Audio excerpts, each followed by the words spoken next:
Intercontinental Ballistic Missile variation is a very insidious gambit, one that I faced for the first time today, and that is the match that we will be analyzing, where this variation was used against me, and I did not see a fucking thing coming, even though I've literally watched YouTube videos about this gambit. I've watched one last week, in fact, and that's the only reason why I came close to winning this match, which I did win, by the way. Ends in a resignation by the other player. We ended up playing a couple more games where he beat me because he's a better player than me, but when he messed up the gambit, it lost him the game.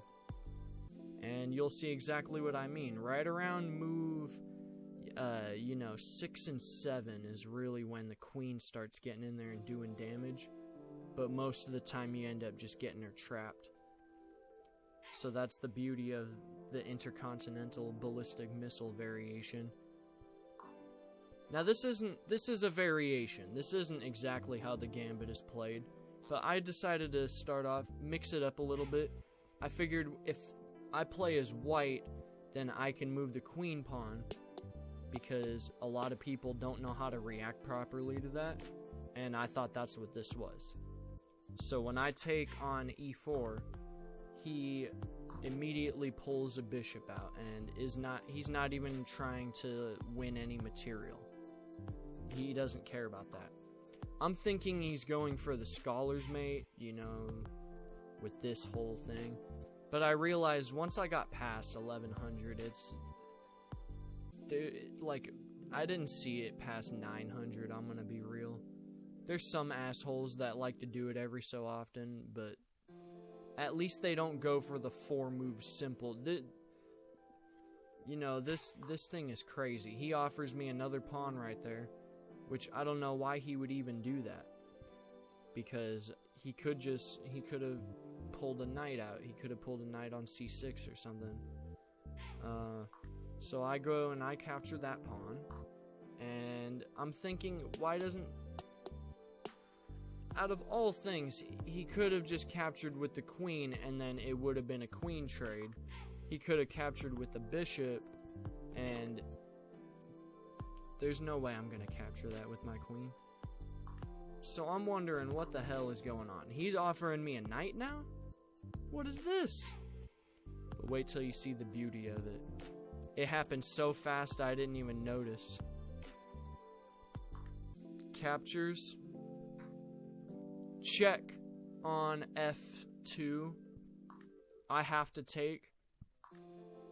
Boom. Intercontinental Ballistic Missile. That shit startled me. But I realized that's what it was, and I thought to myself for about 2 minutes. Sat here for about 2 minutes, and I remembered this pawn is blocking the way for this bishop to go out. This bishop is on the light squares, just like their king. So I move the pawn up, and I'm guessing he's gonna be greedy enough to grab that bishop.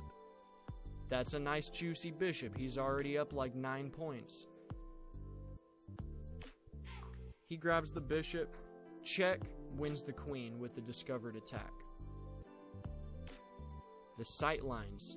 The bishop is not just affecting light squares. The bishop is affecting whatever it is blocking the vision of. The bishop makes a great tool for getting discovered checks and discovered attacks. I had one where there was a bishop looking at a queen, but the rook was in between them. So I grabbed their rook and checked their king. It has to be a check, by the way. It's called a discovered attack. Discovered attack, you move something out of the way, but if it's not a check, if I had just moved right here, then they would have just grabbed it. So it has to be a check. they're forced to address this. Even though I lose the bishop, I win the queen. And I'm up material at this point. I was up like 2. Let's see, 3, no, I still had all 8 pawns. No, I had 7. 7 pawns, 2 rooks, 2 knights, and a bishop. 6 pawns. Yeah, see, right here, I'm up like 2 points in material. And he grabs the pawn with the knight finally. So I'm just trying to recover from how horrible my position is. All I'm thinking about is those rooks getting a double attack on that D file right there. Or even the F file, that would be terrifying. And this is what I get. I get a pin on the knight, because if I move the knight, it's a discovered attack on my own rook. So it's kind of poo-poo. It's not a very good spot to be in, especially when you don't have any pieces left, because I can't even push this pawn now. Like, there's no point in me pushing that pawn. So when they offer a trade and you're up material, just take it. Think about this: if you're up 1 pawn, and you make even trades after that, then what the end result is pawn and king versus king, which becomes queen and king versus king, which becomes checkmate.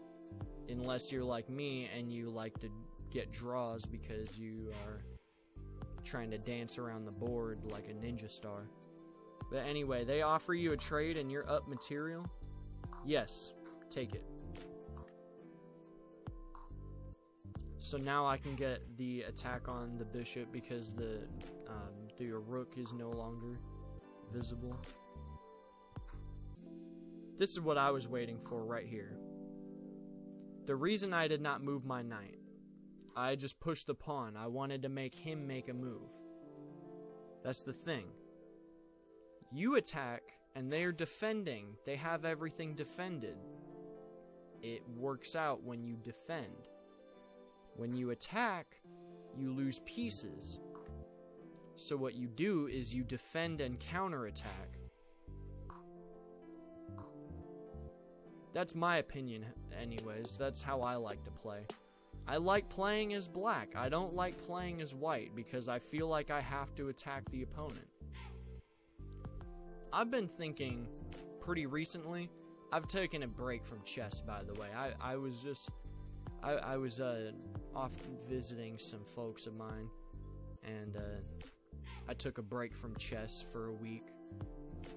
And I think the Intercontinental Ballistic Missile variation is a wonderful way to get back into the show. It's a nice way to, kind of kick the tires a little bit and get the gears grinding, get my brain going again, keep me on my toes, Anyway, that is this video on the Intercontinental Ballistic Missile variation.